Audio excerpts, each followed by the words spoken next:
So recently, Claude dropped Claude Design, and depending on what you do for a living, it either just made your job easier or it just made it a bit more interesting, to say the least. So I've been a web designer for almost a decade. I run an agency that builds websites for businesses spending 10K, 50K, sometimes more on a single site, including 3 Fortune 500 companies. So when something new shows up that claims it's going to change how websites get designed, I actually go ahead and test it on real work. And I will say this one's a bit different.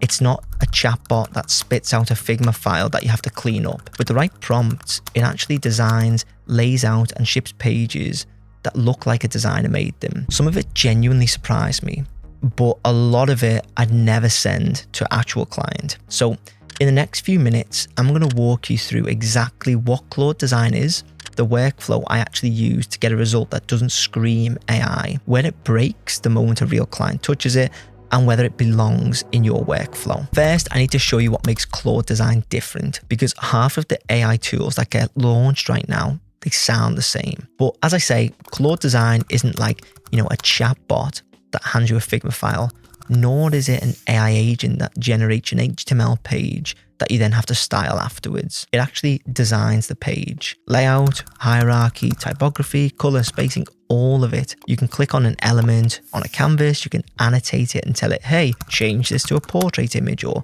give me a background video, or make this section feel more premium. And it goes and does the design work. And the best part is it then ships the page, so you can then deploy it on something like Netlify. The way I describe this to other designers is, instead of moving pixels around in Figma, you're designing with your words. So the prompts are essentially the new pixels. It's quicker, but it is still you doing the design. And that distinction is going to matter for the rest of the video, because the people who get the best output out of this tool are still the people who know what good design looks like. And the one thing I want to tell you before we go any further, this thing eats tokens. A serious workflow on Claude Design will burn through your usage faster than almost anything else you can do inside of Claude. So you're going to want to be conscious of how much you use it and what you use it for. But I only expect this to get better and better over time as the model itself improves. So is it actually worth spending your tokens on? Honestly, not to be that guy, but I'm not sure. So I will often use standard Claude chat, and that has impressed me just as much, albeit with a slightly clunkier UI when I'm trying to build out HTML designs. That said, AI-assisted mockups have already been a game changer for us. In the last 2 months at the agency, I ran a bit of an experiment. So what I did was I sent 40 pitches to leads that had gone lukewarm or just never replied. 33-ish, maybe 34 of them got back to me. I've already closed 10 of those, and I'm expecting another 10 to close over the next few weeks, which, if you've ever tried sending cold pitches before, is an insanely high hit rate. Usually you'd only get 1 or 2 people reply if you're lucky. So here's the secret that I used to get these potential clients to actually reply to me. It's a really simple little thing, but I basically dropped a Claude Design mockup off their site into the proposal. Because what you have to understand as a web designer is that clients often will buy with their eyes. The hard part of the sale has always been getting them from, I think I want a new website, to, oh, I see what you mean, this looks way better. And normally that gap is filled by an onboard call, discovery call, Figma prototype that takes 1 or 2 weeks to ship, and then a deposit. Now you can bridge that gap with a simple link inside of a cold email. That way the client doesn't have to visualize the work is literally in front of them. That's a level of initiative a PDF has never been able to demonstrate, and it lands before any contract is even signed. So the shift isn't really that AI is designing websites. It's actually the part of the sale that used to take a few weeks now only takes a few prompts. I haven't seen a single personal agency in the market that sends polished, brief, specific mockups before the money hits the bank. I think that's why the response rate moved the way that it did.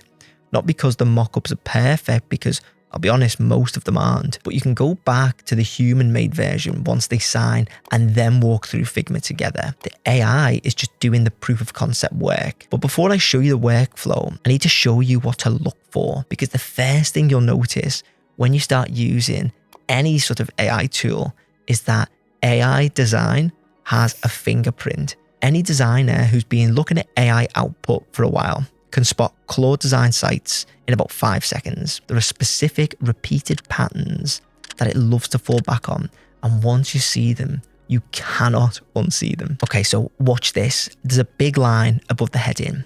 That's eyebrow text. AI does that on every page it generates. Another tell is the headline is italic serif with 1 or 2 words pulled out into like a different color for emphasis. Sections are numbered like section 1, section 2, as if the page is a slide deck as opposed to a website. You've got stock images that don't quite fit the copy. The brand colors are close, but they're not brief specific. If you put them together, you've got a website that essentially tells everyone in your industry that a person did not make this. And in 2026, everyone is recognizing these patterns.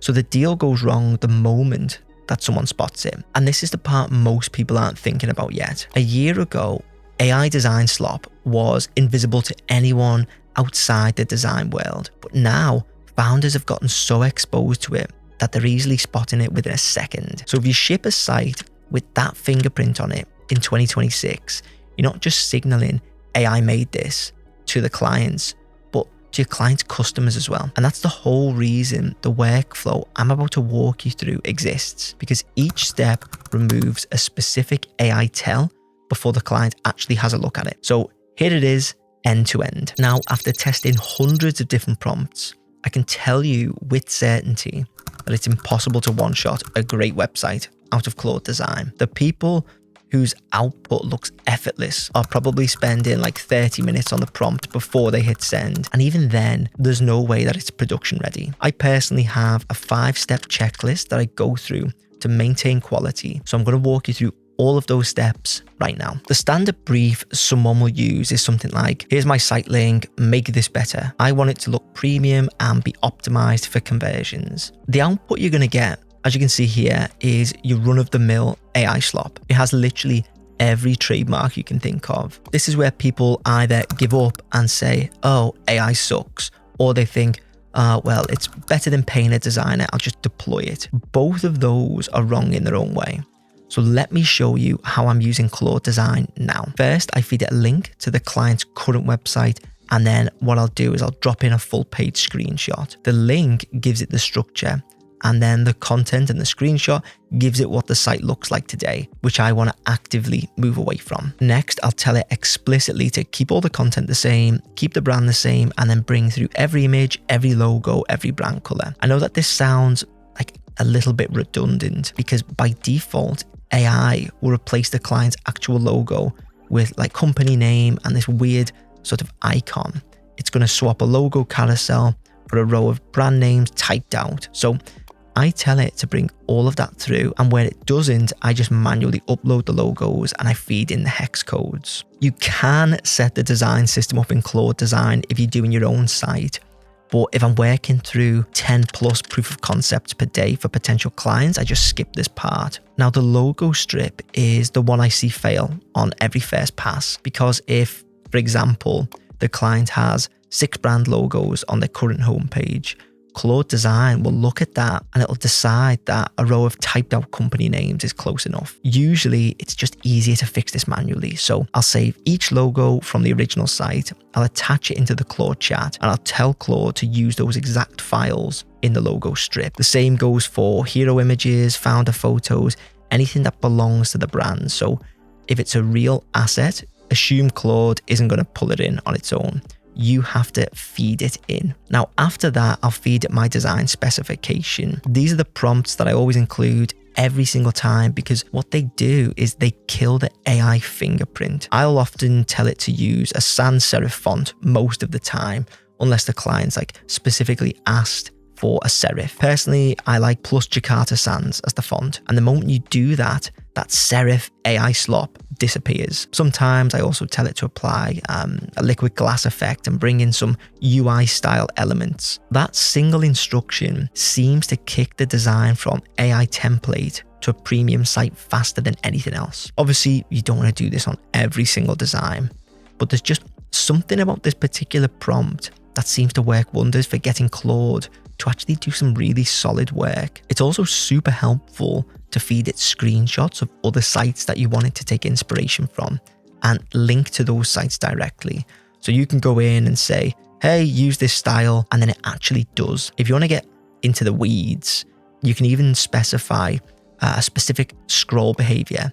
Things like, oh, hey Claude, I want a locomotive scroll on the page, or give each element a subtle sliding animation. That kind of detail is what separates a Claude design that looks like, AI slop from one that looks actually designed by a pro. Now that usually gives you a pretty decent looking site, but if you want to take it to the next level, there are still 2 more steps that you need to do. So that's when I switch into surgical mode. I mean that literally. So when I say make a surgical change to this section, it keeps the rest of the page exactly how it was, and it just edits that one thing that I asked for. Without that word, what I found is it tends to drift. So for example, you'll change one heading and suddenly the spacing on 3 other sections has just shifted. One thing I'll also advise off the back of this is don't give Claude 5 different things to do in one prompt, because you'll probably get 2 maybe out of those 5 steps done, but the other 3 will either get done halfway or they'll just get ignored. It's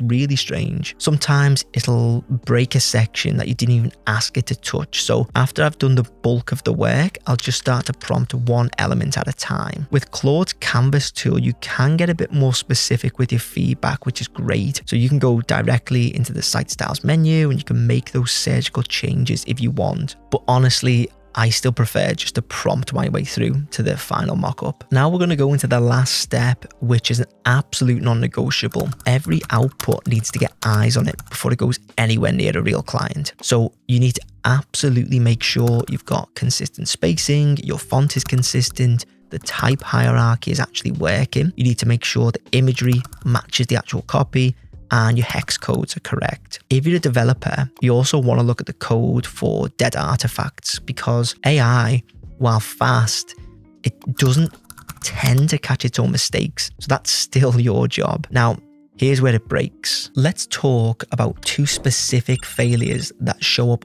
over and over again in my experience. The first one is stock imagery that has nothing to do with the brief. I tried to mock up a site for a medical client recently, and Claude pulled in dog photos from Pexels for the hero. A non-designer client wouldn't catch the AI fingerprint, but they would obviously catch the dog. So every single image needs to be reviewed before it's actually shipped. Second one is I built a small site recently for my new info product called The Margin. I wanted a really specific rotating globe on the homepage with pinpoints showing successful students around the world, and it was inspired by the globe on Anthropic's old homepage. The first output that I got was a flat snippet. It wasn't responsive, it wasn't rotating, and it had this weird white box around the globe, and then the pinpoints, they were floating outside the container instead of sitting within it. I had to manually find another reference, screenshot it, feed it back in, and go 3 or 4 rounds before the basic version was right. That one element took me over 30 minutes. And this same problem shows up everywhere. Anything that needs to do something on the page, scroll a certain way, behave differently on mobile, or animate when you click. The first pass, okay, yeah, it can look right, but it doesn't actually work. The pinpoints on this globe are a great example. Yeah, okay, they visually exist, but they're floating in space and they're not connected to the globe. The globe itself is there, but it's static and it's boxed in. You have to prompt the function as carefully as you prompt the look, and you usually have to prompt it a lot more than just once. There's also a third failure worth flagging that's harder to spot than the dog photo or the floating pinpoint. Sometimes Claude will give you a section that's quite visually flashy, but it tells the wrong story. The hero image looks great, but it doesn't match what the headline is actually saying. Or maybe the visuals look balanced, but the eye lands on a feature instead of the offer where it should actually be going. It's not broken per se, in any way that a screenshot would catch, but it's just wrong by the standard you'd hold a real client site to. That's the failure that takes a designer's eye to spot, and it's the reason that I won't put a Claude design output in front of a paying client without my own first pass over it. So If your project has anything custom, anything beyond a standard layout, expect to spend real time wrestling with it. And if your project needs back-end functionality, a real CMS, e-commerce, complex forms, you're probably better off building it on WordPress, Shopify or Squarespace and just using Claude Design only for the ideation phase. That's exactly how I'm using it inside our agency right now. And on that note, before we get to the final verdict, one quick thing. I've put together a one-page checklist of every AI slop tell to look for in a Claude Design output before you ship it. It's the exact checklist I run my own outputs against before they go to a client. The free download link is in the description. If you're going to be using this tool this week, run anything you make through it before it goes live. So here's the verdict. The one-line version that I'd give to any designer or an agency owner if you stopped me on the street and asked what to do with Claude Design this week. You can definitely use it for a first pass or like design sparring, but don't use it to ship a fully functional website beyond a simple landing page. What that means in practice is to use it as a proof of concept tool to land clients who need to see something before they commit. Use it as fast iteration partner when you're exploring directions, or for simple landing pages that you can deploy via something like Netlify. The website for my new info product, The Margin, is a good example of what to use it for. Just 3 simple sections that I deployed in an afternoon. Because the moment you start to need complex backend functionality, custom modules, lots of integrations, you're going to spend more time fighting the tool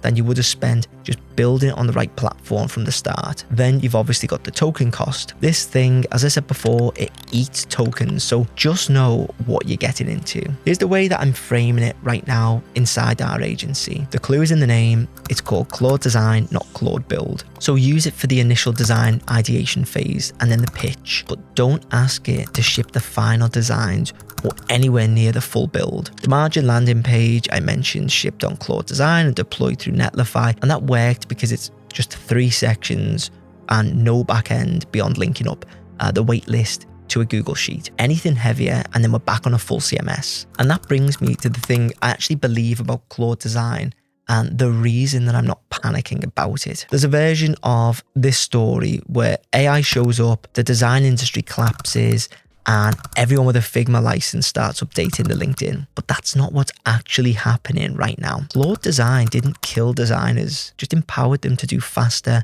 better work at scale.